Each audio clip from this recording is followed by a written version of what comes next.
अस्सलाम वालेकुम दोस्तों, कैसे हैं आप लोग। उम्मीद करते हैं खैरियत से होंगे। ट्रंप की लगाई हुई जो आग है वो भड़कना स्टार्ट हो चुकी है और कंट्रीज़ ने, मुख्तलिफ मुल्कों ने यहाँ पर जवाब देना स्टार्ट कर दिया है। हमारे सामने कल खबर आई बहुत बड़ी, और ख़बर ये थी कि चाइना ने जवाब दिया है अमेरिका को।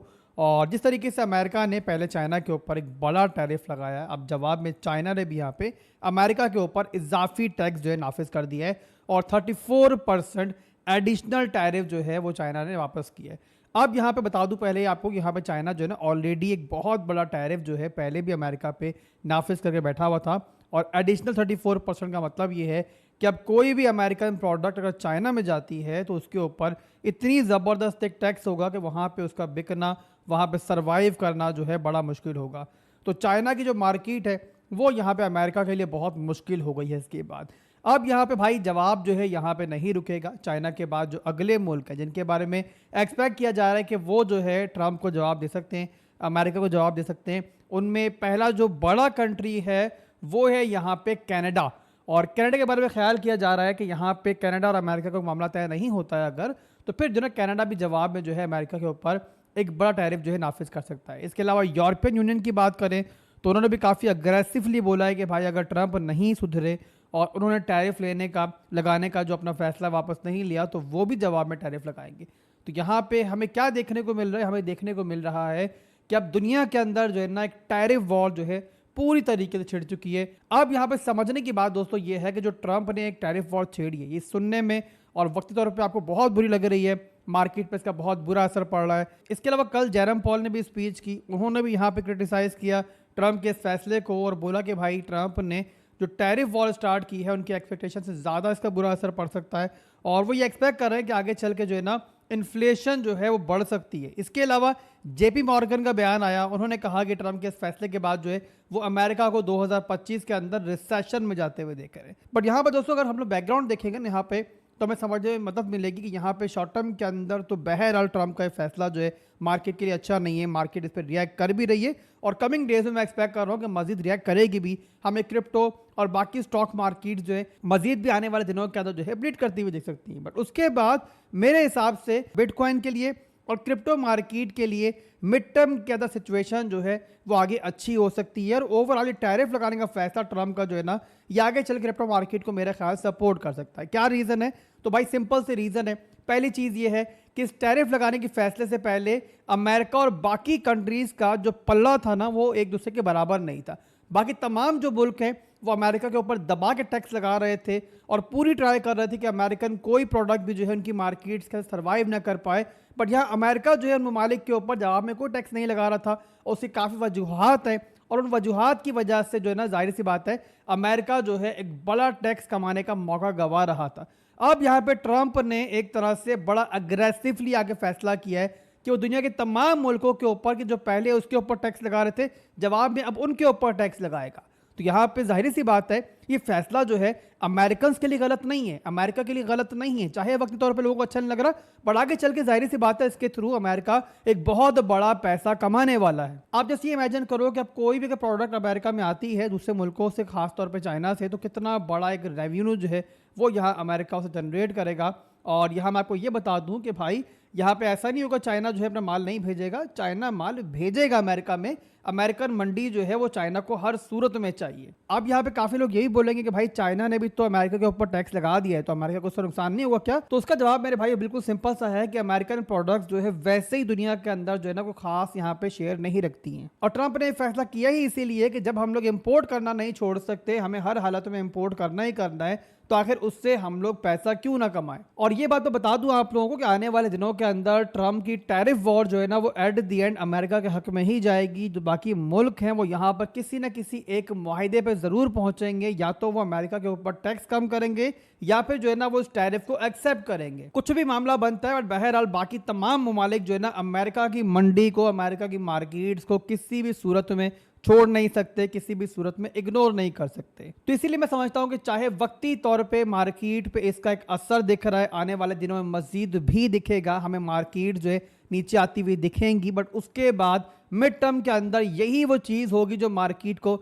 दोबारा एक बूम देगी, और ये सारे का सारा जो इफेक्ट अभी आपको नेगेटिव दिख रहा है ये आने वाले वक्तों के अंदर एक पॉजिटिव असर में चेंज होगा। इसके अलावा कल जेरम पॉल ने जब स्पीच के लिए आना था ना, उससे पहले ही ट्रंप ने जो है एक बड़ा वाजिया बयान दिया था और उसने क्लियर कट कहा था कि भाई जो एफईडी का चेयरमैन है ना जेरम पॉल, ये बड़ा लेट लतीफ बंदा है, यानी कि बड़ी देर से फैसला करता है, बट एट द एंड इसे फैसला करना पड़ेगा और रेट कटिंग की तरफ जाना पड़ेगा। उसके बाद जेरम पॉल जब स्पीच के लिए आए तो ख्याल किया जा रहा था कि वो यहाँ पे कोई बड़ा अग्रेसिव बयान दे सकते हैं रेट कटिंग्स को लेकर, बट यहाँ पे उन्होंने भी एक मोहताज जुबान इस्तेमाल की है। उन्होंने ये ज़रूर कहा है कि हमें कोई जल्दी नहीं रेट कटिंग की और हम यहाँ पहले जो है पूरा मामला समझना चाह रहे हैं, बट उन्होंने कोई बहुत बुरी बात भी नहीं की है। उन्होंने डोनाल्ड ट्रंप के ऊपर तनकीद तो ज़रूर की है, बट बहुत कोई अग्रेसिव बात नहीं की है। तो हम कह सकते हैं कल की जो प्रेस कॉन्फ्रेंस थी जेरम पॉल की, वो ना तो बहुत ज़्यादा अच्छी थी और ना ही बहुत ज़्यादा बुरी थी। हम कह सकते हैं कि बिल्कुल न्यूट्रल एक प्रेस कॉन्फ्रेंस थी और यहाँ बहरहाल देखना होगा आने वाले दिनों के अंदर जेरम पॉल जो है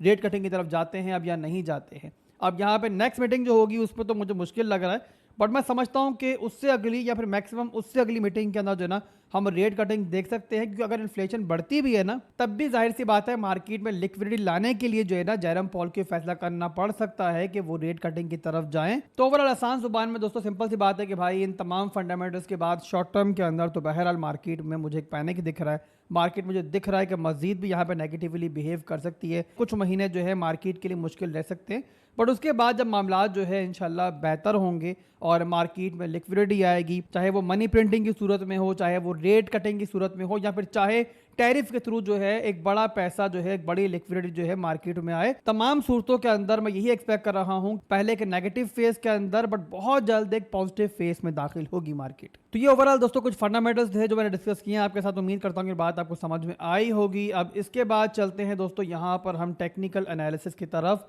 और देख लेते हैं कि बिटकॉइन के अंदर क्या चल रहा है और बाकी ऑल्ट कॉइन्स के अंदर भी क्या चल रहा है। बिटकॉइन और ऑल्ट कॉइन्स को इस वीडियो में डिस्कस करते हैं। स्ट्रक्चर के बारे में ऑलरेडी हम डिस्कस कर चुके हैं कि यहाँ पे 92,000 के लेवल के टूटने के बाद से बिटकॉइन जो है लोअर लोज लोअर हाइज बना रहा है और इस टाइम यहाँ पे एक लो बनाने के बाद बिटकॉइन हम कह सकते हैं कि पेंडुलम की तरह जो है ना हवा में झूल रहा है, यानी कि ना तो अपने स्ट्रॉन्ग हाई की रीजन के अंदर है और ना ही यहाँ पे एक नया लो फिलहाल के लिए बना रहा है। तो यहाँ पे हम कह सकते हैं कि रेंज बाउंड सी मार्केट चल रही है। बहरहाल स्ट्रक्चर जो है फिलहाल भी नेगेटिव है और तब तक नीचे की तरफ है जब तक यहाँ पे हम जो है ना 92,000 से लेके 93,000 का ये वाला रीजन जो है दोबारा ऊपर की तरफ नहीं तोड़ते हैं, तब तक हमारा स्ट्रक्चर जो है बहरहाल अभी भी नीचे की तरफ ही है। और इसके अलावा यहाँ पे हमें जो है यहाँ पे एक ट्रेंड लाइन की रेजिस्टेंस भी मिल रही है और वहाँ से भी देखो तो बिटकॉइन जो है बार बार यहाँ से रिजेक्शन ले रहा है। ये मैंने पहले भी आपको दिखाई थी, दोबारा दिखा दूँ।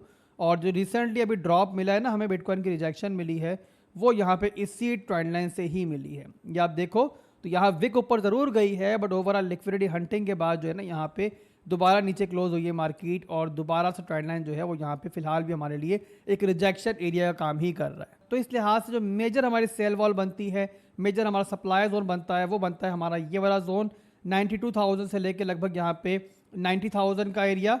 और इसके अलावा यहाँ पर अगर हम इंटरनल स्ट्रक्चर की बात करें, स्मॉलर टाइम फ्रेम की बात करें, तो यहाँ पे ये लेवल जो है ना हमारा 4 घंटे के अंदर जो है हमारा एक स्ट्रक्चरल रेजिस्टेंस जोन जो है बनता है। ये मैंने यहाँ मार्क कर दिए और ये बनता है हमारा 88,000 से लेके 86,000 का एरिया। इसके अलावा यहाँ पे फिलहाल के लिए बात करें तो बिटकॉइन यहाँ पे एक लोकल सपोर्ट के ऊपर मौजूद है, वो भी यहाँ मार्क में कर देता हूँ। वहीं से बिटकॉइन जो है बार बार इस टाइम सपोर्ट भी ले रहा है और इसीलिए मैं कह रहा हूँ कि रेंज बाउंड से मार्केट चल रही है और फिलहाल के लिए जो है ना हम उसी रेंज के अंदर इस टाइम मूव कर रहे हैं।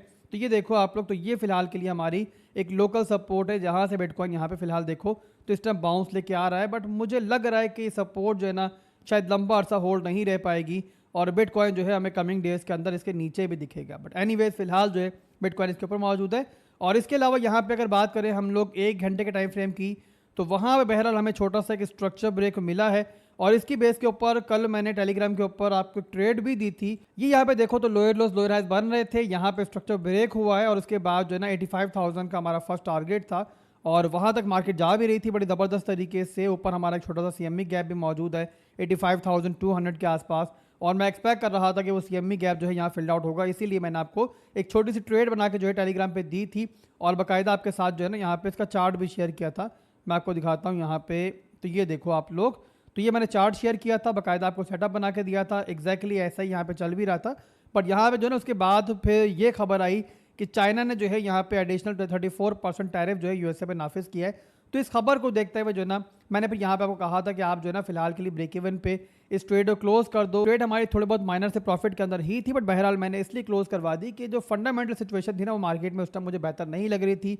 और देखो यहाँ पे सिर्फ यही खबर नहीं बल्कि उसके बाद जो है ना बाद में जयराम पॉल भी आए स्पीच के लिए। तो इन सारे मामलों को देखते हुए यहाँ मैंने बेहतर समझा कि जो कैपिटल है हमारा उसकी प्रोडक्शन जो है ना हमारी पहले ही जिम्मेदारी है, तो उसको हमें जो है इग्नोर नहीं करना है। अब फंडामेंटल्स की वजह से माइनर से प्रॉफिट के अंदर हमने ये सेटअप तो क्लोज किया, बट उसके बावजूद अगर देखो ना यहाँ पे चार्ट के ऊपर भी, तो मैंने यहाँ पे भी आपको इंडिकेशन दी थी कि ड्रॉप जो है यहाँ से आ सकता है और उसके बाद जो है बिटकॉइन दोबारा बाउंस कर सकता है। तो उस लिहाज से टेक्निकली स्ट्रक्चर जो है अभी भी वैसा ही कर रहा है जैसा हम लोग एक्सपेक्ट कर रहे थे। और स्टिल मेरे हिसाब से यहाँ पे स्ट्रक्चर जो है वो बुरा नहीं है, और स्टिल हमारा जो CME गैप है ना 85,200 के आसपास वो हमारे कार्ड्स में मौजूद है। और यहाँ पे चांसेस मौजूद है कि बिटकॉइन जो है किसी मेजर ड्रॉप से पहले उसको कम से कम लेके जा सकता है। बहरहाल दोस्तों, अपॉर्चुनिटीज़ जो है मार्केट में ना तो पहले कभी खत्म हुई है ना ही आने वाले दिनों में खत्म होंगी। रोजाना एक नया दिन होता है, तो कोई टेंशन नहीं है। दोबारा मैंने मार्केट में नज़र रखी हुई है, और मुझे अगर यहाँ पे कुछ सेटअप बनता हुआ दिखेगा तो मैं इंशाल्लाह दोबारा भी शेयर कर लूँगा। इसके अलावा फिर रिपीट कर दूँ कि भाई हमारा पब्लिक टेलीग्राम का जो लिंक है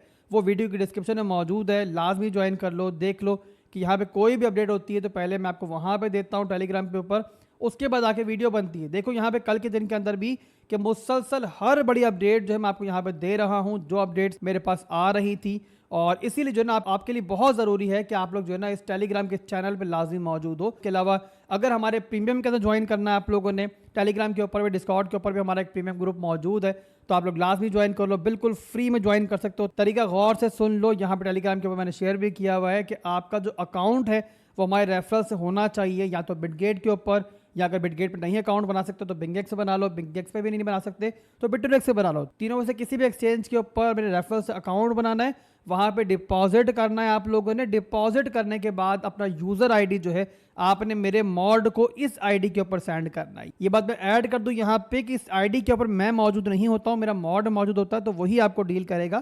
तो अपना यूज़र आईडी सिंपली आप उसको सेंड करो। वेरिफिकेशन में 24 से 48 घंटे लगते हैं। उसके बाद बिल्कुल फ्री में आपको जो है ना उस टेलीग्राम ग्रुप के अंदर यहाँ पे डिस्कॉर्ड पर जाना है, तो डिस्कॉर्ड के अंदर जो है आपको ऐड कर दिया जाएगा। तो लास्ट भी ज्वाइन करो मेरे भाइयों। कमिंग डेज के अंदर जो ये फ्री ऑफर है बहुत जल्द खत्म कर दी जाएगी, फिर मत कहना कि आसिफ भाई ने बताया नहीं है। एनीवेज, बिटकॉइन के बारे में बता दिया मैंने आपको फिलहाल, इसके अलावा कुछ नहीं चल रहा है, और यहाँ पे कुछ चेंजिंग होती तो बता दूंगा आपको। अब इसके बाद कुछ ओल्ड कॉइन्स देख लेते हैं, और उनमें पहला कॉइन जो होगा वो होगा इथीरियम। इथीरियम का चार्ट मैंने ओपन कर लिया है, और वीकली के अंदर यहाँ पे इथीरियम जो है एक मेजर रेजिस्टेंस से नीचे इस टाइम मौजूद है। यहाँ पहले एक सपोर्ट दिया, बहरहाल एक रेजिस्टेंस बन चुकी है, और ये बनती है हमारी 2100 से लेकर लगभग यहाँ पे 2260 की। और जो मेजर डिमांड्स और नीचे की तरफ है वो है 1620 से लेकर लगभग यहाँ पे 1500 का। तो यहाँ पे इस टाइम अगर देखें मैक्रो लेवल के अंदर, तो इथीरियम जो है ना एक पेंडुलम की तरह हवा में झूल रहा है, और यहाँ पे कमिंग डेज में मैं एक्सपेक्ट कर रहा हूँ कि हमें ये सपोर्ट जो है ना रिटेस्ट होते हुए इथीरियम की दिख सकती है। इसके अलावा अगर स्मॉलर टाइम फ्रेम में देखें कि शॉर्ट टर्म के अंदर हमें क्या देखने को मिल सकता है, तो वो भी देख लेते हैं। और उसके लिए मैंने 1 घंटे के टाइम फ्रेम का चार्ट मैंने ओपन कर लिया है, और यहाँ पे देखो तो एक छोटा मोटा आधा दुरस्त जो है एक हेड एंड शोल्डर का पैटर्न तो बन रहा है, बट अभी भी यहाँ पर जो है ना नेकलाइन से इथीरियम को रेजिस्टेंस मिल रही है।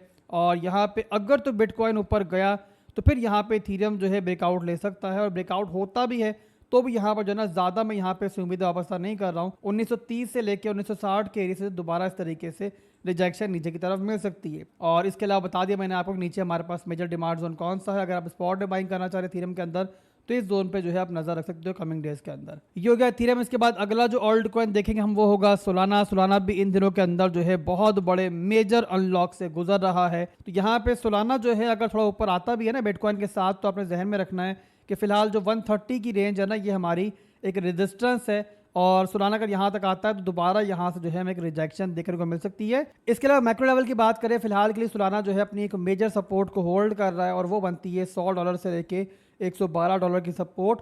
और अभी के लिए जो लो लगाया है सोलाना ने वो $112 की जोन में लगाया है, तो ये एक पहली सपोर्ट है। और इसके अलावा नीचे की तरफ बात करें अगर सोलाना इसको लूज करता है तो अगली सपोर्ट जो है वो है 84.94 की सपोर्ट। तो अभी के लिए दोस्तों बस इतना ही था। इसके अलावा आपको बता दूं कि भाई फिलहाल जो है ना तबीयत में थोड़ा नासाज है, आपको मेरी आवाज़ से मालूम पड़ रहा होगा, और इसीलिए जो है ना फिलहाल एक ही वीडियो आपको देखने को मिल रही है। बट जैसे तबीयत बेहतर होती है तो इंशाल्लाह दोबारा से रूटीन पे आ जाएंगे, और दिन की 2 से 3 वीडियोस आपको मिलेंगी जहाँ पे इंशाल्लाह आपके वो ओल्ड कॉइन्स जो आप होल्ड कर रहे हो उनके भी आपको मैं एनालिसिस दे दूँगा, और इसके अलावा जो मेजर टॉपिक्स है वो भी कवर करेंगे। तो मेरे साथ रहिए, मुझे फॉलो करते रहिए, और वीडियो पर लाइक और लाजमी कमेंट कर दीजिए। फिर मिलेंगे इंशाल्लाह। अल्लाह हाफिज़।